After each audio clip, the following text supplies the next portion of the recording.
Alors bonjour, voici une première vidéo sur Academic Search Premier. On va voir des aspects de navigation, consultation de la documentation technique, quelques trucs de recherche ainsi qu'un exemple d'une notice. Je suis sur la page d'accueil, en fait, je suis sur la page qui contient la liste des bases de données accessibles via la bibliothèque du collège. Je clique sur Academic Search Premier. Donc, moi, j'ai déjà rentré mes codes, donc c'est pour ça que j'ai accédé directement. Si vous êtes à l'extérieur du collège, il va falloir rentrer vos codes du collège. Si vous êtes au collège, pas besoin de code. Quelques petites notions théoriques. EBSCOhost, c'est une plateforme d'interrogation de base de données qui appartient à la compagnie EBSCO. Au collège de Maisonneuve, vous avez accès à ces deux bases de données-ci. Évidemment, celle-ci, probablement, qui est pertinente pour le programme des techniques d'hygiène dentaire. Si vous étiez dans une autre institution, un autre cégep ou un autre lieu qui offre cette plateforme-là, ben, je veux dire, vous auriez probablement un autre choix de base de données. EBSCOhost, il offre un large choix de bases de données que chaque bibliothèque des cégeps, par exemple, peuvent s'abonner. Dans notre cas, on va accéder à une de ces bases de données-là, une des bases de données qui est offerte par EBSCOhost, Academic Search Premier. On va continuer par, ça c'est l'interface que vous allez avoir accès par défaut. Tout comme pour Sophia, bon ici c'est considéré comme l'interface de recherche avancée, mais nous on ne le verra pas comme ça, on va utiliser cette interface-ci pour faire des recherches en inscrivant à la mitaine les clés de recherche, les opérateurs ainsi que les termes ou expressions de recherche. Au niveau de la navigation, de la documentation technique, pardon, il y en a deux sortes qu'il faut bien distinguer. Ils sont accessibles de deux façons, par ici ou par l'aide. La documentation technique qui apparaît par défaut, c'est la documentation d'EBSCOhost, donc de la plateforme. Mais il faut distinguer la documentation de la plateforme, de la documentation de la base de données qu'on utilise ici, qui est Academic Search Premier. Pour la base de données, pour la documentation technique sur la plateforme, les informations les plus pertinentes sont ici dans Searching. On a les opérateurs booléens, on a la proximité, on a la troncature et le masque. Puis on a aussi les codes SCIENT qui sont les codes du système de classification d'industrie d'Amérique du Nord qu'on va utiliser aussi dans nos démonstrations. Je porte votre attention aux opérateurs de proximité. Il y en a de deux natures, le Near Operator et le Within Operator. Qu'est-ce qui différencie l'un de l'autre? C'est que le Near Operator ne tient pas compte de l'ordre des termes, tandis que le Within Operator tient compte de l'ordre des termes. Je vous recommande beaucoup d'utiliser les opérateurs de proximité pour la recherche d'expression. Ça donne de meilleurs résultats, ça donne, on va plus manipuler les expressions de cette façon-ci. Donc, pour l'aide de la plateforme EBSCOhost, c'est ici, c'est cette section-ci qui est vraiment la plus pertinente. En ce qui concerne l'aide de la base de données, ça va surtout être le tableau de ce qu'on appelle les Searchable Fields, qui sont ici nommés Searchable Tags, que nous, on a nommé clés de recherche. Donc, c'est la liste de toutes les clés de recherche qu'on peut utiliser.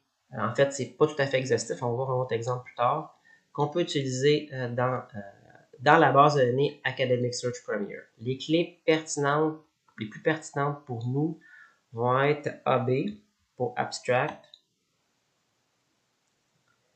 SU pour Sujet, TI pour Title, TX si vous voulez vraiment faire une recherche très large, et une autre petite clé qu'on va regarder tout à l'heure, RV pour Peer Review.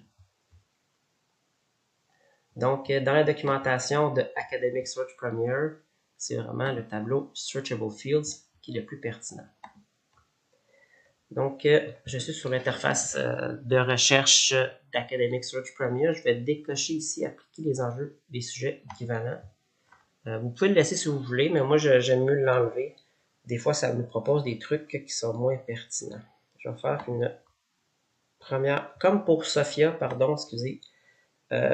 Les filtres ici, c'est pas nécessaire de les utiliser en amont dans votre requête. Vous pouvez les utiliser a posteriori, après avoir généré un résultat de recherche.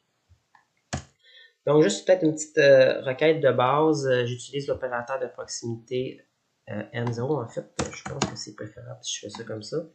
Ça tient compte de l'ordre. Okay.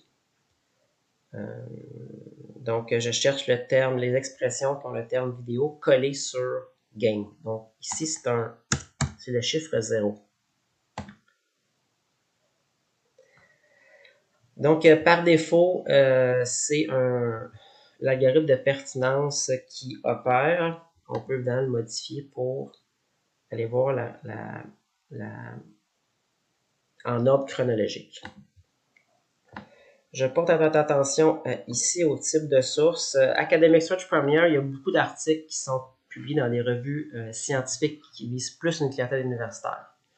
Je vais vous donner un petit truc qui va vous permettre, et que ces articles-là souvent sont moins pertinents pour vous.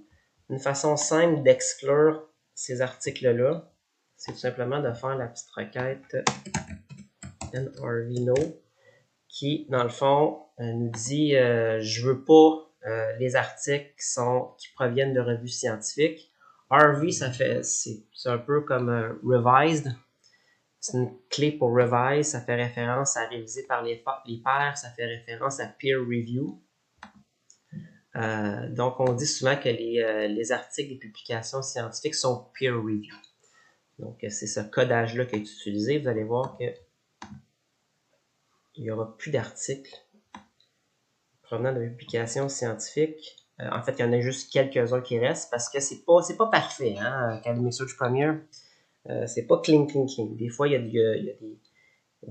des documents qu'on ne devrait pas avoir si on fait une requête, puis oups, ça reste. Mais c'est pas plus grave que ça. On a quand même éliminé la majorité des articles provenant de revues scientifiques. Ce qui va être plus pertinent pour vous, probablement, ça va être ceux provenant des publications commerciales, parfois les magazines, parfois les journaux. Donc, par défaut, c'est pertinence. Moi, je vous suggère parfois de filtrer du plus récent à partir de la date la plus récente. Comme ça va vous donner des articles plus récents. C'est libre à vous. On peut aussi modifier le nombre de résultats qui apparaît par page. Par défaut, c'est 10. On peut le ramener aussi à 20. C'est comme vous voulez, ou à 50. C'est selon vos préférences. Il y a d'autres options de préférence que vous allez pouvoir explorer. On va des fois, on peut accéder à l'article en texte HTML, des fois en PDF et en HTML, et des fois, l'article plein texte n'est pas disponible. Donc, c'est important d'avoir en tête qu'on n'a pas juste accès à des articles en plein texte dans Academic Search Premier. Parfois, malheureusement, c'est juste des notices bibliographiques, mais de façon surprenante, des fois, quand on copie-colle un titre, qu'on envoie ça dans Google pour une requête, on peut accéder à l'article. Parfois. On va aller explorer une seule notice ici, qui est cet article-ci. Donc, on a le titre, on a les auteurs, on a la source. Ici, c'est les termes de sujet. Donc, on a le sujet Video Games. Et ici, c'est les codes de classification du système c'est le système de classification des industries d'Amérique du Nord. Donc, les codes CIAN, NAICS en anglais. Et on remarque que ce code CIAN-ci est intéressant pour nous, ainsi que celui-ci. Donc, c'est vraiment deux codes CIAN qu'on avait vus à la semaine 1 de la session. Donc, ça serait une autre façon. On peut chercher les documents sur les jeux vidéo à partir du titre, à partir du sujet. Mais une autre bonne façon qu'on va voir dans une autre vidéo, c'est à partir des codes CIAN. Ici, on a un petit résumé, des fois, il n'y en a pas. Donc ici, j'ai fait exprès. Hein, je présente une notice, si on veut, exemplaire. Mais des fois, il n'y a pas de code CIAN, des fois, il y a à peine de termes de sujet, des fois, il n'y a pas de résumé. Donc, le contenu des notices est très variable d'un article à l'autre. Donc, c'était notre première exploration de Academic Search Premier. Dans d'autres vidéos, on va voir des aspects de base au niveau de la recherche avancée et comment exporter dans Zotero.